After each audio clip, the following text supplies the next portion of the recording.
My name is Lieutenant Colonel Mike Sanford. I'm the battalion commander for 703rd Brigade Support Battalion.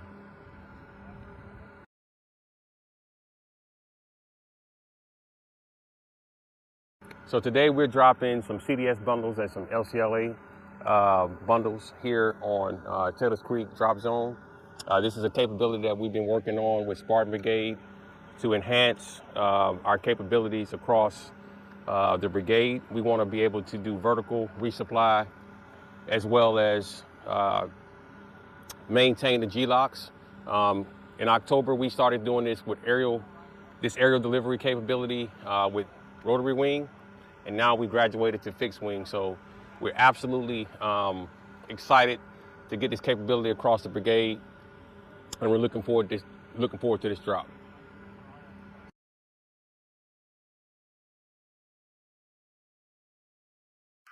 So this was a massive undertaking. We coordinated with Third Corps Sustainment Command. We've also coordinated with 165th Airlift Wing, National Guard, and also our riggers down in 264th Quartermaster Battalion to get them down here. So this is multi-echelon training. It was a massive undertaking for about 2 or 3 months. So we're excited to have our guys here in 703rd get hands-on training to be able to know how to do vertical air resupply.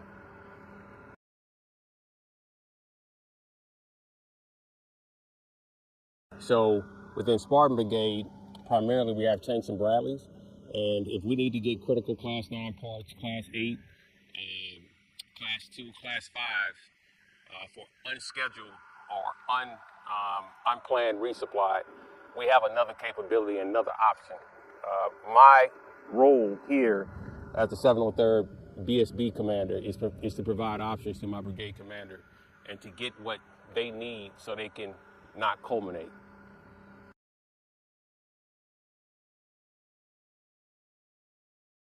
A successful drop is every chute opens and deploys.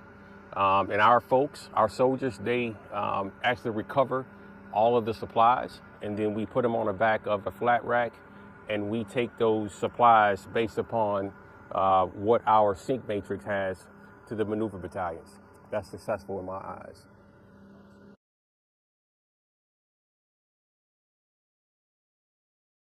This contributes to the readiness of our formation because as a logistician, we have guys who they're not one-trick ponies. They can go to other formations throughout the Army with this education and the training that we're doing, the academics piece, the actual hands-on, and they can go to other formations and contribute and train the trainer on rigging operations and slick. We've also did some things in October that our soldiers normally don't do in the heavy formation. So this contributes to readiness across the Army, not just in this brigade, but across the Army over the longer term.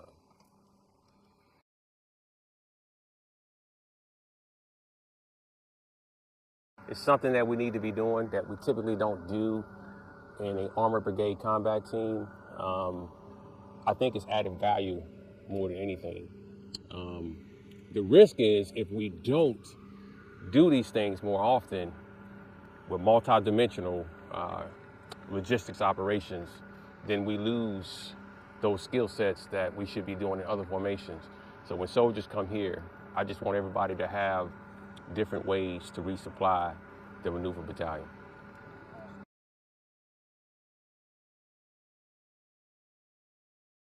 So today we're dropping Class 9 parts.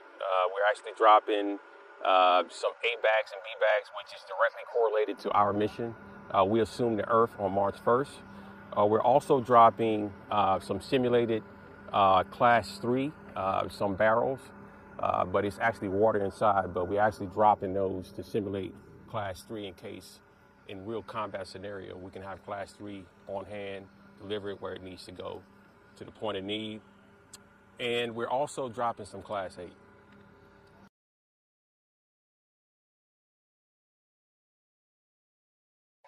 The message that this capability sends is that if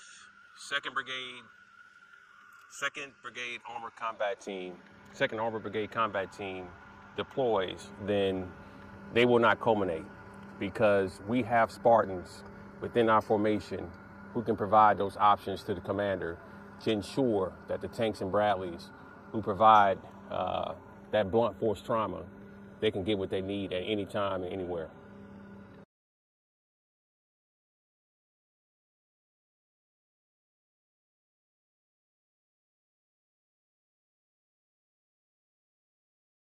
My name is Command Sergeant Major J.C. Alvarado. I'm the 703rd BSB Command Sergeant Major.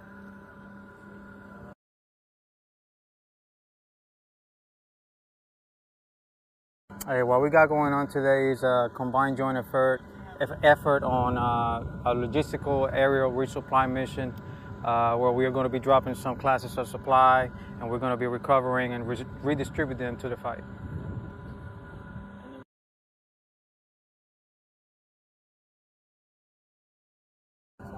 Oh, it takes a lot of combined efforts. We are working together with our brothers and sisters from the Air Force. We're also working with our brothers and sisters from the 3rd Corps Sustainment Command, with the rigger team, and also our sustainers within the 703rd BSB.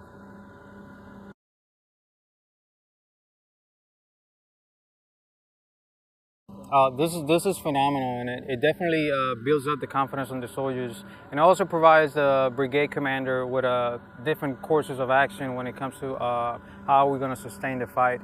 Also enables our battalion commander to be able to provide the best advice possible when it comes to sustainment and logistics to the brigade commander in order for us to support the fight and enable them to keep pushing forward and not culminate the fight.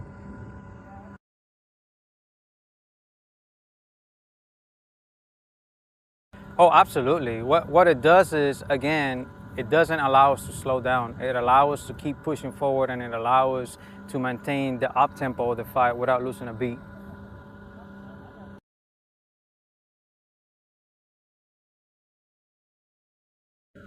How do we measure success today? I think we measure success by completing our drops with no bundles being destroyed, all bundles being recovered and redistributed to the end user. That's how we measure success, and safety and no injuries.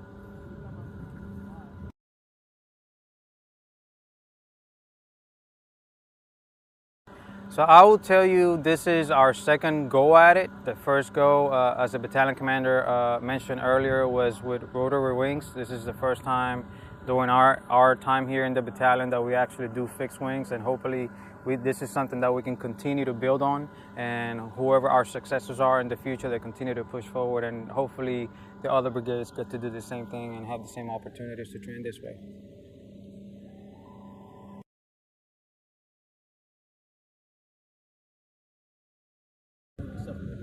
Absolutely.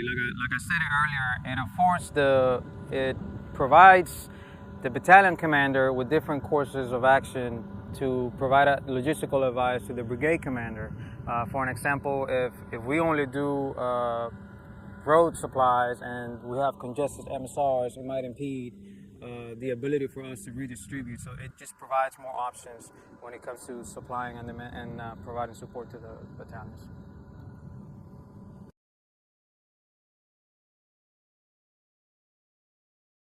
And I will tell you, because without logistics, we can't win the fight. That is as simple as I can give it to you. If we don't have the right logistical and sustainment program, we will not be able to sustain the fight.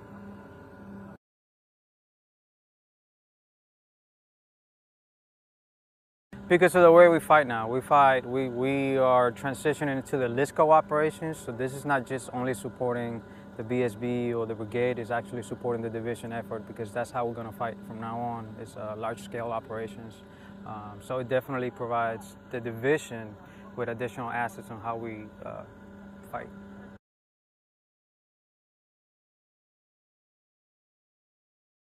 Exactly what they're doing, engagement. Like, I have almost all of my first sergeants out here on ground right now, and they have all of their soldiers prepared, those that are tasked with the mission to recover and redistribute. So it's a combined effort, but like engaged leadership, which is not what I wish to see, but what I'm actually seeing right now. That everybody wants to see this operation happen, and everybody's excited. We haven't done it before, and definitely the engaged leadership that we currently have is exactly what I expected.